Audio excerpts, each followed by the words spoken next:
صاحب آپ قانون دان بھی ہیں. اس وقت 243 آئین کے آرٹیکل 243 کی بڑی بازگشت سنائی دے رہی ہے. اس میں کیا کچھ تبدیلی ہو سکتی ہے اور جمہوریت کے لیے اس کو خطرہ بھی سمجھا جا رہا ہے؟ آپ کیا سمجھتے ہیں اس بارے میں؟ دیکھیے آرٹیکل 243 جو ہے واحد آرٹیکل ہے آئین میں جو سویلین بالادستی کو یقینی بناتا ہے. ایک واحد موقع تب آتا ہے جب وزیر اعظم جو ہے وہ آرمی چیف کا تقرر کرتا ہے اور اس وقت وہ اختیار کل رکھتا ہے. اب اگر اس پروویژن میں سویلین بالادستی متاثر نہیں ہوتی ہے، اختیار وہی وزیر اعظم کے پاس رکھا جاتا ہے یا گورنمنٹ کے پاس، اور کسی نئے عہدے کو آپ نے نیا نام دینا ہے تو اس سے تو کوئی فرق نہیں پڑتا ہے. لیکن اگر آپ نے سویلین بالادستی ختم کرنے کی کوشش کی یا سروسز چیفز کا اختیار وزیر اعظم سے لے کے کسی فوجی عہدیدار کو دینا چاہا تو یہ اس ملک کی جمہوریت پہ، اس ملک کی ڈیموکریسی، اس پارلیمان کے اختیار پہ اور ایگزیکٹو کے اختیار پہ بہت بڑا حملہ ہوگا. اس سے کیا وہ ایکسٹینشن بھی اپنی مرضی کی مدت ملازمت تا حیات تک لے جا سکتے ہیں؟ کیا اس سے نقصان کیا ہو سکتا ہے؟ آپ کو ایکسٹینشن نہیں دے سکتا ہے، یہ تو بیسک قانون کے منافی ہے.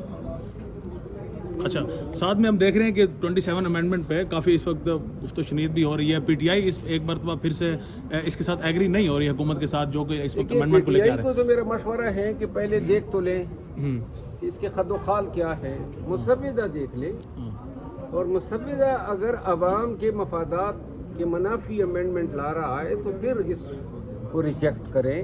بغیر دیکھے ریجیکشن جو ہے وہ ذرا مدلل جواب نہیں ہوتا ہے، منطقی یا ریزن سے بالاتر ہوتا ہے.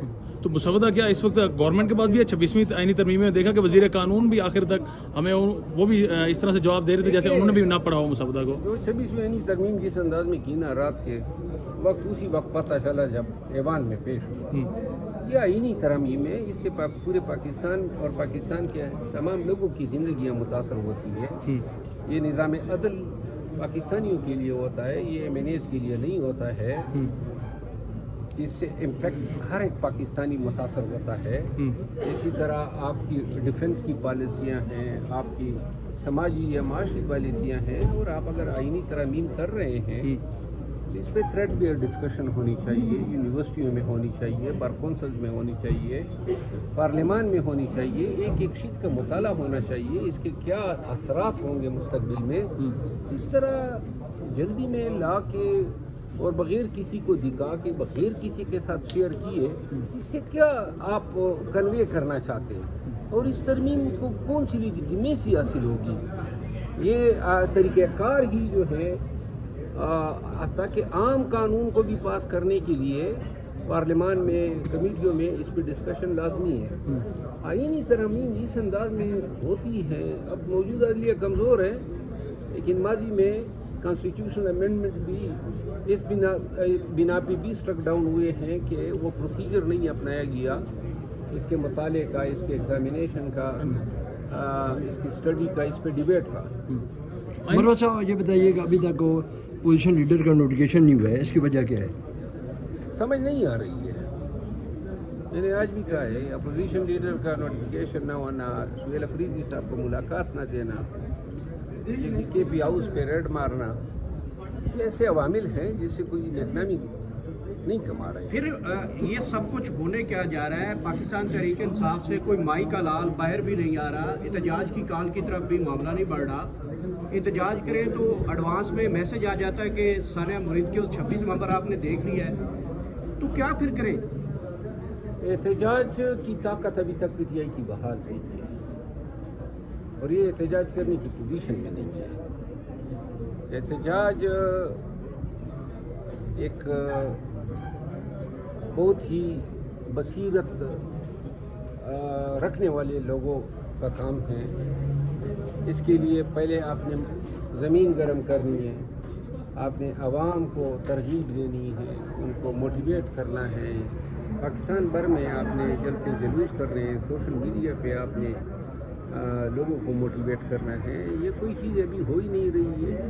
ان کا خیال ہے کہ بس اگر کوئی خان تاریخ بتا دیں اور خان کی تاریخ میں پھر پاکستان نکلے گا. اس طرح نہیں ہوتا ہے.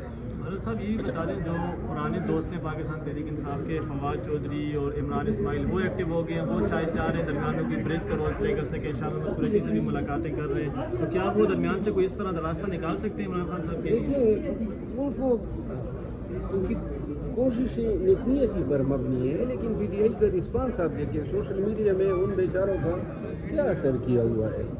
یہ حالت ہے, کوئی بھی اگر مفاہمت کی بات کرتا ہے تو اس میں یہ پڑ جاتے ہیں, تو لہٰذا کون آگے آئے گا. جب تک پاکستان تحریک انصاف اپنے معاملات اپنی سوشل میڈیا کے ساتھ سیٹ نہیں کرتے, کیونکہ اب سوشل میڈیا جو ہے کسی کو سانس لینے نہیں دے رہی ہے, تو سوشل میڈیا کو خود بھی سوچنا چاہیے نا, ان کو کیا احساس ہے کہ یہاں گراؤنڈ ریئلٹیز کیا ہے, لوگوں کو کیا کیا تکالیف درپیش ہے, سیاست کرنا کتنا مشکل ہو گیا ہے.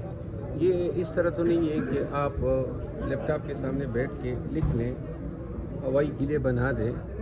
اس کے لیے بہت کچھ کرنا پڑتا ہے, اور موجودہ جس مشینری سے پی ٹی آئی کے لوگوں کا واسطہ پڑا ہے وہ ایب نارمل مشینری ہے اور ایب نارمل ان افراد پر اس وجہ سے بھی تنقید ہوئی کہ شاہ محمود قریشی سے ان کی ڈائریکٹ ملاقات ہو گئی, لیکن جب دوسرے ان کے اہل خانہ قریشی صاحب کے جب گئے تو ان کی ملاقات وہاں پر نہیں کروائی گئی. ڈائریکٹ ملاقات یہ کیا باتیں ہیں, کسی کی ملاقات ہو جاتی ہے خان سے, اس پہ بھی آپ لوگ بغاوت یہ باغی اور غدار کے تحت, کیا مطلب ہے پارٹی میں اتنی چھوٹی چھوٹی باتوں کو کیوں؟ مروت صاحب خان کی رہائی کیسے ممکن ہے؟ آپ ماشاء اللہ senior Tareen P T I میں بڑے آپ کا رول رہا ہے. دیکھیے خان کی رہائی اپریل 2024 میں ہم کر چکے ہوتے اگر ہمیں اپنی پارٹی چھوڑتی. چیختا رہا ہمیں, اس وقت ہماری طاقت بھی تھی, پارٹی بھی یونائٹڈ تھی, ہماری احتجاج کی صلاحیت بھی کافی تھی, نہیں کرنے دیا خامخواہ, اور اپنے لوگوں نے ہی خان کو کمزور کیا ہے. خان کے ساتھیوں کے بیچ پھوٹ ڈالی ہوئی ہے, شکوک و شبہات ڈالے ہوئے ہیں, ایک دوسرے پہ اعتماد کا فقدان ہے. ایسے حالات میں پارٹی احتجاج کیا چلائے گی؟ آئے دن جو ہے ہماری پارٹی جو ہے کمزور تر ہوتی جا رہی ہے. سر بیرسٹر گوہر کو دیکھیں تو وہ تو مفاہمت پرست انسان ہیں اور چیئرمین بھی ہیں پی ٹی آئی کے, تو کیا ان کی موجودگی میں بھی ایسے معاملات آگے نہیں بڑھ سکتے تھے جو آپ کہنا گوہر صاحب جو ہے وہ خود تختہ مشق ہے ان کا, روزانہ اس پہ بھی حملے کر رہے ہیں, پارٹی میں کسی کو نہیں چھوڑ رہے ہیں. تو محمود اور جگزئی کو جب اسٹیک دیا جائے گا پھر پاکستان تحریک انصاف کا اپنا جو ہے وہ کیا اسٹیک باقی رہے گا, وہ اس کی پھر باتیں سن لیں گے؟ دیکھیے یہ جو بھی ہے خان نے فیصلہ کیا ہے, پاکستان پی ٹی آئی کا یہ بھی ایک المیہ ہے کہ یہاں مشاورت نہیں ہوئی تھی. اب محمود خان چکزئی کو نامینیٹ کر دیا ہے پی ٹی آئی نے, تو اب اس فیصلے کا احترام ہونا چاہیے, لیکن پارٹی میں کبھی فیصلے مشاورت چلے, جو فیصلہ ہو جاتا ہے وہ پسر کے ذریعے ہو جاتا ہے, لوگوں کو کہتے ہیں. مروت صاحب یہ بتائیے گا کہ آپ کو کیا لگتا ہے کہ چکزئی صاحب کو بنانا یا بن جانا, ان کا نام نامینیٹ کرنا, خان صاحب کھلی جنگ کی طرف جا رہے ہیں؟ میرا خیال نہیں ہے. چکزئی صاحب بڑے زیرک سیاستدان ہیں, اور خان صاحب کو نے اس کا کٹ کاٹ دیکھ کے یہ فیصلہ کیا ہے. بری چوائس نہیں ہے. میں یہ نہیں کہوں گا کہ یہ ایک نامناسب فیصلہ ہے, میں اس فیصلے کی مطلب تائید کرتا ہوں.